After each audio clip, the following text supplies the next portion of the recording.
I'm really excited. We're gonna go all the way to print today. So we're gonna go all the way through. We're gonna make the print in black and white with Silver 3.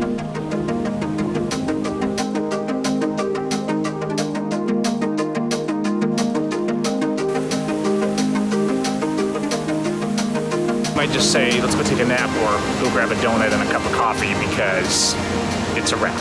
All right, guys, on this video, we're actually gonna jump in. We're gonna work with a black and white, and we're gonna take it all the way to print, which should be pretty exciting. So what I'm gonna be doing today is I'm gonna be converting to black and white. I'm gonna use the Silver 3 presets, and then we're gonna go into Photoshop and do some burning and dodging and things like that. Whatever it is that you use, whatever you're editing with, whatever tools, whether you're doing it manually or with presets or actions, that's fine. The principles we're gonna talk about today work with anything. And what I kind of want to get into is just the experience that we go through and how I work in taking an image from the beginning and then going all the way out to the print. Every time I take a print all the way through to completion, it helps me to become more intimate with the process, the presentation, my style, my brand, and with light itself. And I think that's really important. I think it's something we don't do enough. This is another one that I did last week and really came out beautiful, kind of offset by the white matte and that frame that's kind of almost a metallic silver, but it's dark and it goes great in my opinion with the black and white. Let's go to this one, and I want to take it to print. Let's just go in, and I'm going to do jungle waters on this one because it's water in the jungle. And then I'm going to do a little bit of exposure boost, do a half a stop of exposure. Let's go down here, some more updates in the mods, and let's do the backlight mod. And so let's try level 1. And that actually looks really good. I could do level 2 as well, which is gonna bring even a little more backlight in. How's our highlights? We're not really clipping the highlights, but I might use the first background mod and then do the rest in the finish. Tiny bit of clipping up here at the very top, which I'm just gonna add a manual gradient to this one, okay? And just dial that back a little bit to save those highlights. Make sure I have no highlight clipping in the image anywhere, because why have that? I could tinker around with this. I could use like the HDR expansion mod, which would bring more detail into the shadows. But frankly, guys, it's okay to use the entire tonal range. It's okay to use the whole tonal range, that's fine. A tiny bit of black clipping, but not a lot. So we're seeing tone values in this image all the way down to zone 0, but not perfectly clipped back, and all the way up to zone 9, pushing into zone 10, but not clipped white. I love that. This is something that was a game changer for me in black and white, is understanding that, wait a minute, when you look at the images of the masters, they're using the entire tonal range. I've told you guys over and over again in my workshops, before I finish an image, I'm still going to go into Photoshop or some kind of a pixel editor and work on it. It's not because the raw process is deficient, it's that it's a different process. So before I go to print, I will go in and I will say, well, let's do more, right? So I'm gonna go into Photoshop, for example, I'm gonna take the Lumist actions, I'm gonna build the tonal map on my image so I can see every zone in the image, so I can see all the details, every single pixel, select and manipulate those. We can see that from my total map here, we're pushing all the way into zone 10, but not clipped white. See, we're not clipping into that final 20% of the zone 10 range, and ditto for all the way down into the zone 0, tiny bit of black clipping here and there, and I like black clipping. Black clipping is better than white clipping, but not too much. Okay, so it looks phenomenal. Let me hide the total map. And I don't have to do a lot to this. It got so close in Lightroom, but I'm gonna go ahead and use Luminous. Luminous is really one of those cool actions in Luminous because it takes advantage of the fact that there is a map of all the tones and zones, and then it does this really cool stuff. So I'm gonna do that, which is gonna punch the contrast even a little bit more. Now I don't wanna lose my blacks, so I'm actually going to mask this out right here, out of some of the deeper shadow areas, just to make sure that I'm retaining detail in my deepest shadows. I don't want to be turning to like muddy, ugly black there. Okay, I've refreshed the map. I'm running a little slow because like I'm at 16-bit and I'm doing the screen recording over here at the same time. All I'm going to do, I'm actually going to take and select the zone 0 and the zone 1, and then I'm going to feather them, and then I'm going to use the lighten curve and just put a little bit more light into those darkest of the darks, and you can see it just brings that back. I'm gonna dial it in and just control it a little bit. Okay, now all I'm going to do at this point is, we were so close in Lightroom. I'm just gonna do a little manual burning and dodging in here, a little bit of touching up on that front, then we're gonna print. The detail is just gorgeous. The dynamic range is there. I mean, the way the process worked from the Silver 3 presets, I love it. At this point, I'm just using Photoshop to do like a tiny bit of manual like burning and dodging, because we can have that darkroom inspired level of control on a brush level. And I think that's really kind of the final element of a great image. Because with it, I can bring out details specifically in areas where I want, and I can diminish details in areas where I don't want them, so that we just have this incredible beauty and richness throughout the image. And I've gotten pretty fast at this over the years, but remember, we can target midtones, highlights, or shadows, and that's one of the reasons I always like coming to the Photoshop brush for this.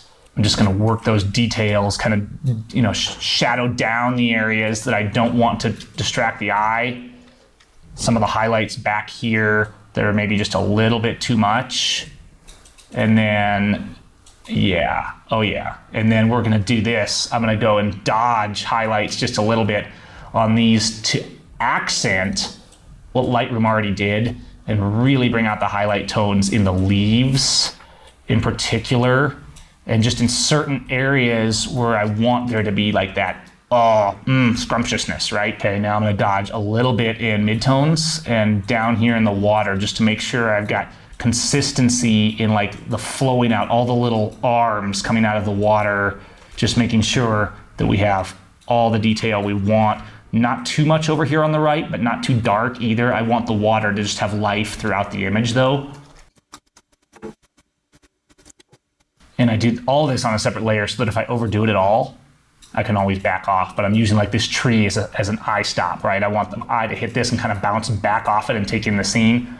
So I'm gonna do a little bit of dodging, that is lightening of the shadows in this tree, and just make sure the texture is maintained on it, and then it just looks really cool. And there's just enough detail underneath here so it doesn't distract you with a black hole. It actually makes you wanna look down there and be like, oh, what's down there? What's down there, guys? What's down there? Okay, wow. I processed with Silver 3.1 in Lightroom, and then I just came to Photoshop and used Loomis, and was able to analyze my zones and everything that's happening in the image and do the final finishing touches. If I were to just do that in Photoshop, it would take way too long. And if I were to just do that in Lightroom, or try to do that, I wouldn't have the level of finesse.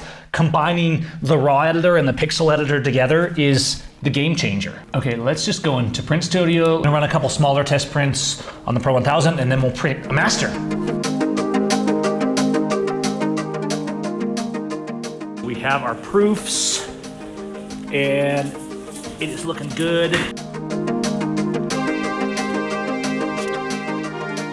Let's go print a real one. Final step before printing, a little bit of sharpening, sometimes just a little bit of natural grain. I'm gonna use the Filmic combo from Silver 3.1, and it's muy bonita.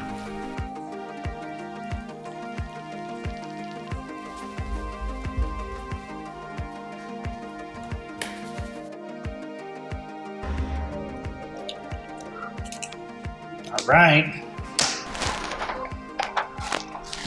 Oh yeah, from visualization to print here, and I'm excited. It looks amazing. I gotta say, I print on Canon printers a lot of times, but this metallic luster paper from Epson, breathtaking stuff, has just the right amount of iridescence. Sometimes the metallic is too much, it's too shiny, it's overkill.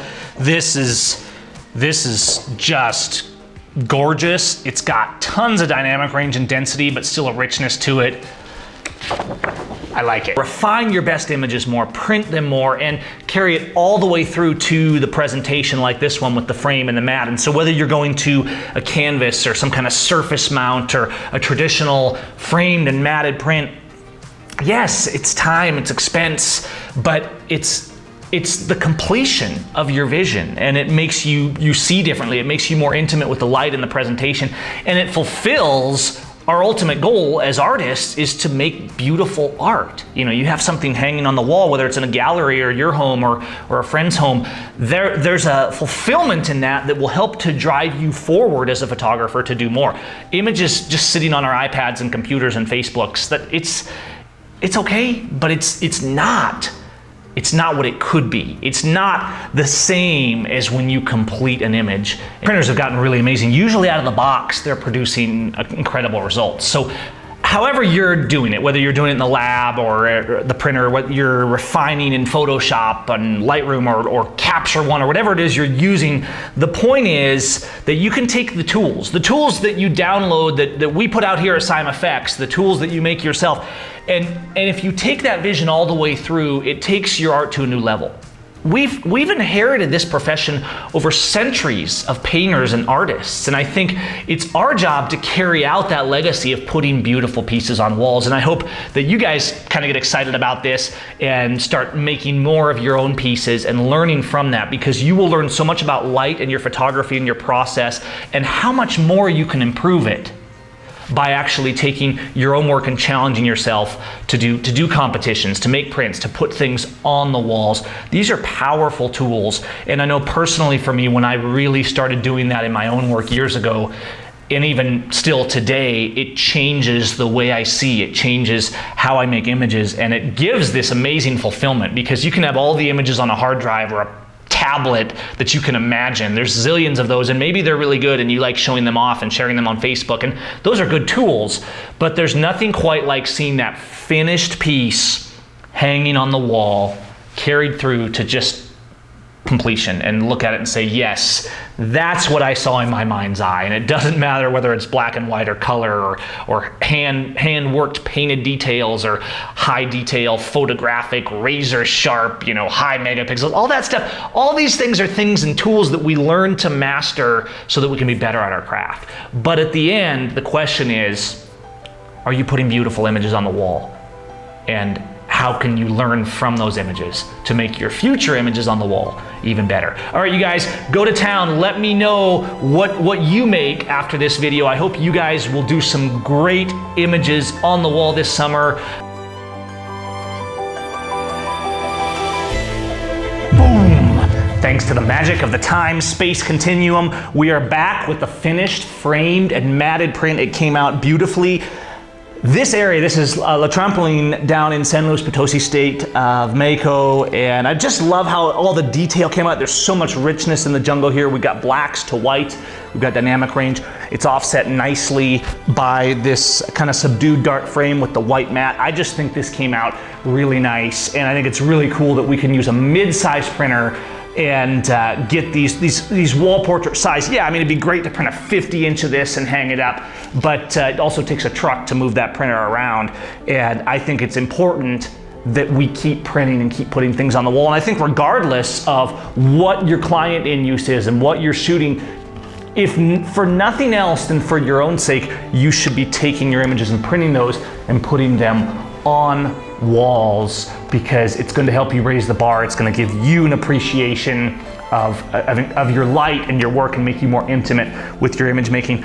I'm really happy with how this one came out, and we're going to find a wall down here in Mexico to hang it on. All right, guys, go out there and make some prints.